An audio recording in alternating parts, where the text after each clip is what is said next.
समती महोदय आज आम गहन अच्छा समती पर आम भाषण आम सम्मुखें रखी सर्वप्रथमे उपस्थित आयुष्मान स्वास्थ्य मंदिर कर्मचारी एवं आशा माने सहित अंगनवाड़ी एवं आम जीपी सरपंच स्कूल सभापति और स्कूल प्रधान शिक्षक सरस्वती शिक्षक एवं प्रत्येक ग्राम वार्ड नंबर सभ्य सभ्य आशाकर्मी एवं अंबिका सियासी सहित प्रत्येक गाँव बुद्धिजीवी समस्त को साधारणतंत्र दिवस उपलक्षे समस्त को आर्थिक अभिनंदन एवं नमस्कार। आज हूँ 77तम गणतंत्र दिवस। ये गणतंत्र दिवस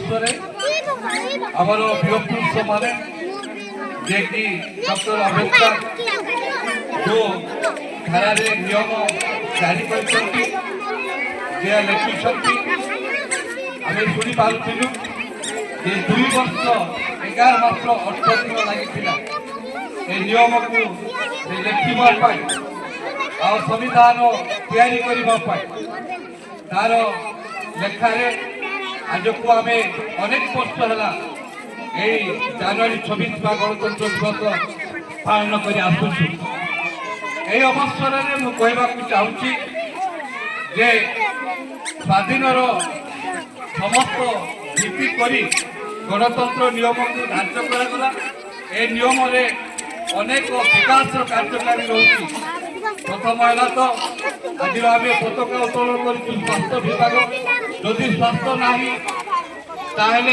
मनीष कि ना स्वास्थ्य उन्नति निमंते जो आम उप स्वास्थ्य तंत्र विशेषकर अनुरोध कर साधारणतः गाँ गल आम अनेक विषय उड़ा पड़ जाऊँ जे स्वास्थ्य अनेक दूर को यात्रा करूँ किंतु सौभाग्यर विषय आम सुंडड़ा पंचायत रे उप स्वास्थ्य केन्द्र अच्छी किंतु लोक मैंने कौन होती केमी प्रकार परिचालित हे अधिकांश तो साधारण ज्वर में लोक मान प्रत्येक लोक मैंने जपरी सुविधा पाइबे एपाई उपस्वास्थ्य केन्द्र जो एनएम रोचे आने जोगाजोग करूँ अंगनवाड़ी माने आशा माने प्रत्येक लोक मान प्रत्येक घर को जाई आपण मानकर दुर्बलता से जो ज्वर बेमार समस्त को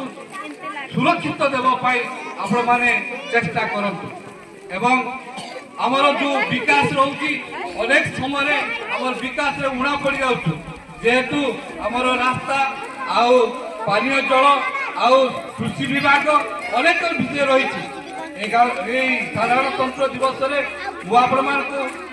संक्षिप्त भाव में कहूँ स्वास्थ्य विनियोग करूँ आ स्वास्थ्य जपरी अभाव न हो आम पंचायत जड़े हेले अस्वस्थ असुस्थ हो मरी न जी